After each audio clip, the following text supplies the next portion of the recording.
Thank you, Nico. Also, thank you everybody for being here. This is a talk about protecting high-value individuals.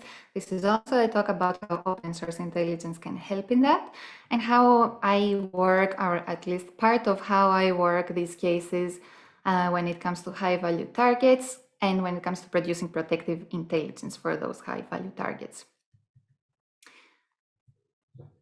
Okay. Why are my slides jumping? No, it's okay. A few words about me. My name is Christina Lecati. I started as a psychologist and a social engineer, but soon enough in social engineering, you realize that you can use open source intelligence to exploit openly available information for hacking individuals, but you can also use it to protect individuals. Lo and behold, I became a trainer and consultant for cyber scam on the human element of security. I do social engineering trainings, but I am also now a lead investigator for corporate and high-value target vulnerability assessments. I am also a very happy and proud member of the OSINT Curious project, just like Nico said before. Now, a couple of words before you start. My hope is that from this presentation, you will get some ideas that will help your workflow. But keep in mind that everybody's process is unique. If we do things differently, it doesn't mean that I am right and you are wrong, or that I am wrong and you are right. It just means that we are different, and maybe you pick up an idea that helps you and your workflow further on. Also, I will use a case as an example, but this case has been heavily sanitized to protect the client, but still helps us to understand everything else. Now, who is a high-value target? And when we talk about them, what do we mean? Usually, we mean individuals that have access to information, assets, and systems, and privileged access to those things. They're usually business leaders, executives, but they could also be individuals or teams that are working in highly sensitive projects that have elevated privileges. Think of an IT administrator, or very high clearance. Sometimes they tend to be also public figures like politicians, celebrities, etc. And these people really have a lot of enemies also, because some of them are very public. They have their enemies are cyber criminals or state-sponsored threat actors that are trying to basically pull a social engineering scheme and breach cybersecurity. They could be lone wolf cyber criminals, competitors with an agenda to get access to business intelligence or to sabotage a key person in a certain operation, hacktivists and hacktivist groups, but also could be online trolls, fans that have a deteriorating mental health, or even cyber stalkers. But in our case, and in the case that we are going to cover a little bit here, what I had to work with was an executive that knew he had bad news coming to him. He knew that he had to move on to some public announcements about the company he was working for, that would make a certain group, a certain threat actor, very unhappy. And he knew that because some of his partner companies had already moved on with these announcements, and they had been targeted from these groups. So the company and the individual himself decided to hire us to create protective intelligence to assess that individual's digital footprint before any announcements were made, and to identify, collect, process, and analyze information that could be used against him or against his family. Now, we were very lucky in this case because we knew a couple of things. We had some threat intelligence about what we were up against, because of the partners that already had gone through the harassment. We knew that the threat actor would attempt social media account takeovers. We knew that there would be some social engineering attacks involved, and therefore we had to train that individual to identify and respond to social engineering. We also knew that they targeted their phone numbers through harassing phone calls, including threats. And the most disturbing for the individuals were unsolicited home deliveries, like very expensive food deliveries in the middle of the night, and property damages. However, although we had this intelligence, when you work with protecting individuals, you still need to remain proactive on other areas and cover your base on information that you know threat actors tend to exploit and tend to be found publicly. We talk about intelligence, protective intelligence quite a bit. What is that? It is the investigative and analytical process used to proactively identify, assess, and manage threats to a specific target that is usually a person. Now, this is beautiful because it tends to be an invisible security measure. The threat actors don't get alerted, they don't get alarmed, they don't see what's happening, but they just don't have access to the same information anymore. It aims to eliminate tactical surprise from an adversary, but also minimize the attack surface by identifying risky information and either eliminating it or managing it in some way. And for that process, OSINT is very, very central. It is central because our adversaries also use OSINT as a primary method to collect and exploit information on the targets. It helps us as defenders create a vulnerability profile, but it also helps us gather more threat intelligence on the adversary. Nico likes to call that doing your homework. Nico, our chair today. But also, in the end, you have an intelligence report, you have a product, and companies use that product and individual to educate strategic decision-making on security plans. Is there something that needs to be done in addition to what is already in place? What do they have to take care of? It helps educate strategic decision-making in security. Now, it was mentioned by my two co-speakers before, and I will mention it as well. OSINT is not just the tools. You need to have a concrete search plan in every investigation, and truly I go very big on planning and preparation. You will see that. But I have also seen the practice of simply pulling out a tool and reporting the data that this tool is providing you with. In my opinion, this is not OSINT, but collecting, processing, and analyzing publicly available data with the help of tools and your research skills and also your cognitive abilities, that is OSINT. For me, tools are used in support to support my research methodology and not as a methodology on its own. So I don't start with a research question and say, okay, what tools I have? I will just pull them out and that's it, and start bringing out results. But let's see a little bit how I work around this and what the workflow actually is. To me, I know that people investigations can extend both broad and deep, and therefore the client call is my most important starting phase. For me, this is the client call. For you, it could be a conversation with whoever hands you the project.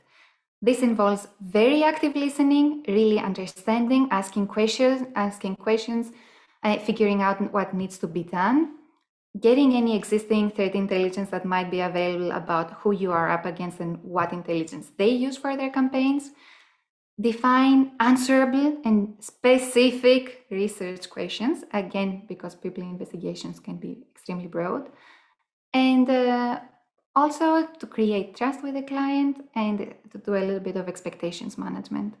That means that they need to be aware that some of the findings might be uncomfortable for them. Everybody wants to know their digital footprint. Nobody wants to know their weaknesses. But also to let them know that, yeah, you may not find the answers to everything. They might not be available. I take my research questions and everything my client has told me, and I start organizing the first thing after I have acquired the project. For me, that includes a mind map. Mind maps are tools that help you organize your thoughts, but to me, it helps organize my investigations. I use xmind.net, which also has a free version, and the classic note-taking application or simply a pen and paper. And there I put some basic points of research, but also the actual research questions that I have to work with. I assess my operational security based on the type of project I have, the tools I may need, small brainstorming session on the tools, and brainstorming session on the keywords and search queries. How does that look in a mind map? Now, you don't have to read every word. You can also ask me and I will send you the slides later on through social media, but the mind map looks like that. Put my research questions on the left side so that they are always visible, and then I start categorizing and analyzing the data points that will help me answer those research questions. I will go more into depth in a bit. You saw two categories on the mind map, recognizability and accessibility. These are the research categories that we usually work around when we work with high-value targets. recognizability, accessibility. From those 2 points, we estimate whether there is a certain level of vulnerability and what those vulnerability points are, and the threat intelligence that we either acquire, like in this case from the client, or that we do research on, or both. Starting with recognizability, small checklist, don't go through everything, but it refers basically as a category to the amount of information that a threat actor can collect on that high value target, or simply whether an adversary can identify whether a specific individual is behind a mission critical role. Usually we know from experience and from other cases that adversaries in this category will look for and try to exploit personal information, names, phone numbers, emails, pictures, social media accounts, all that stuff, private addresses, and anything that is predictable about the individual. Memberships, hobbies, leisure activities, routines, daily habits, when do they go to work, when do they come back, what vehicles they use. It's one thing, however, to have information on the target, and another thing to know that you can have access to that individual or their homes, like in our case. So the second category, accessibility, refers to the ease with which a stranger can approach that individual during a public or private appearance, or even their private addresses, which was a big issue for us. It also refers to their level of response and engagement with a potentially unknown individual. Under this category, we usually work with questions that have to do with the vehicles they are using on their daily commute, where those vehicles are parked, residential security and neighborhood security, their approachability during public appearances, do they have a security detail, and other questions like that we correlate with the research questions we have established with the client. Now, each of these research questions and categories, they come with specific data points that you need to find in order to create a better image. Now, you might notice that each data point, like for example, the social media accounts, next to them there are 3 lines. Xminds gives you the opportunity to add notes on those data points, and this is exactly what I do before I start the investigation. I note down all the resources that could potentially help me reach a solid, verifiable answer, valid answer when it comes to the data point I need to find. So for social media accounts, we certainly have some Google search queries, some reverse image searches potentially, and tools that can assist with that, among other things. And I do this for every point. Yes, it's a lot, but at least I know that I can have solid findings. Eventually, when you move on to the vulnerability phase, this is like on one of the last steps, and the vulnerability phase refers to the degree in which an attack could be feasible and easy to accomplish based on the information you have found, the recognizability and accessibility types of information, but also the threat actors' adversarial capabilities, their determination, and their modus operandi. You will see how this works. Another small disclaimer, yes, open source intelligence is a very useful tool, but depending on the threat actor, it is not the only one, and there are different and more types of intelligence that they can use to collect information. Sometimes surveillance from the land is also possible, but that is another story for another time. Now, starting into the information collection phase, I feel like I have a roadmap when I have my mind map in place, my tools and resources and the data points I need to find. And after I have this roadmap, I hate starting with a blank page, but that's me. After having this roadmap, I start with the information that I might already have or that I can easily acquire. Usually the tools can help me get quick wins in terms of full names, emails, phone numbers, usernames, and social media profiles. And I absolutely use that to then maneuver into other areas of research and research questions that may be a little bit more complex and might require additional Boolean searches, search queries, and content analysis. That could involve, for example, analyzing social media data to identify specific routines or whether that individual has a membership in certain clubs that they meet frequently, and other predictable, exploitable types of information.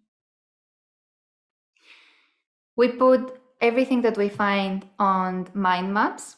And one of the things I look to do is to exhaust my sources and ideas to make sure that what I have found is correct and that I have more than one sources for that, but also to make sure that there are no mistakes through the tools, or that I have exhausted and truly found all the social media profiles that I could have found for that individual, and that I'm not leaving anything, that I'm not overlooking anything. There is a lot of data crunching in this process, and that's why I usually have the research question somewhere visible, either in the mind map or on a piece of paper, to every so often kind of pause and think whether I am on the right path to answer my research questions, or whether I'm just completely diverting and kind of getting too much into areas that don't make any sense for what I need to answer. I feel that most of us analysts get on rabbit holes from time to time, and that's why it's good to take a step back, review your research questions, and readjust your research. Important, document your process and the tools that you used on the information that you found, but also document and report on the information you did not find.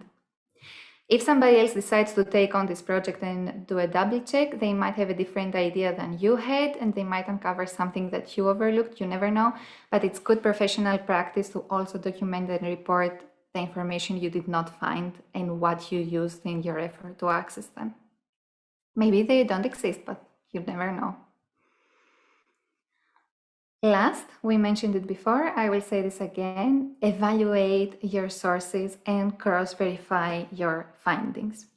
For example, in my case, with this executive, we figured out what his home address through information that we got from his social media profile. He had posted pictures from the home. He also referred to an interior designer that he was very proud of. And that interior designer later on in his website had a case study on exactly that individual. Too many pictures on the property in that case study from the interior designer, pictures that let us see that there was no fencing on the property, that there was no serious or proper security measure to guard the yard. There were many openings, and also that the parking areas were not adequately protected, and that could be found through publicly available information. We corroborated this information with Google Maps and with Street View, and we didn't feel too good about it. The mind map ends up looking a little bit like this, but a lot more hectic. You have all the data points that you need for your research questions, but then comes the time to see what points help you identify the level of vulnerability. And for that, the main compass that we have in mind is whether the threat intelligence and the OSINT findings help us connect the dots in whether there is enough information to make a certain scenario feasible. So in our case, we had to ask ourselves, given the information that we found, is the scenario of harassment at home feasible? Is it possible? Would an attacker have enough information on it? And looking at the circled areas, we had the private address, we knew the vehicles, we knew how the residential security looked like. So the outcome was like that, yeah, somebody could, from a distance, identify different attack scenarios to approach this home, and that this home was exposed and the location was known. Maybe for some people in the US, the home address does not seem like a big deal, but in Europe, this is personal, private information that you are not supposed to be able to find online. Just as a side note. Last, you come to have to deliver a certain report as an intelligence product, which always has an executive summary for anybody to just pick up the summary and understand the main points. But here we also had two different audiences, two different recipients. We had the executive, so we needed to use a different language, a different communication method with the executive. We stated the findings, the risks and recommendations, but we made sure to be very polite and to be very discreet and not communicate it in an accusatory way. It is very easy to offend others by exposing their vulnerabilities and to put up their walls, and we don't want that. We also had the different report sections, the section that referred to the internal team of security analysts, and that included, again, findings, risks, and recommendations, but it also includes a very detailed account of all the tools and processes that were used to reach its finding, the risks and recommendations.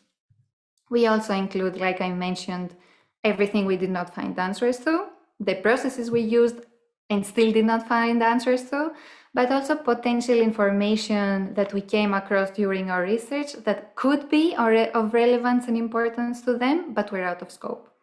You don't have to do that, but I think it's good professional practice to, since you found it, to at least mention it. Now the story concludes. We delivered the report.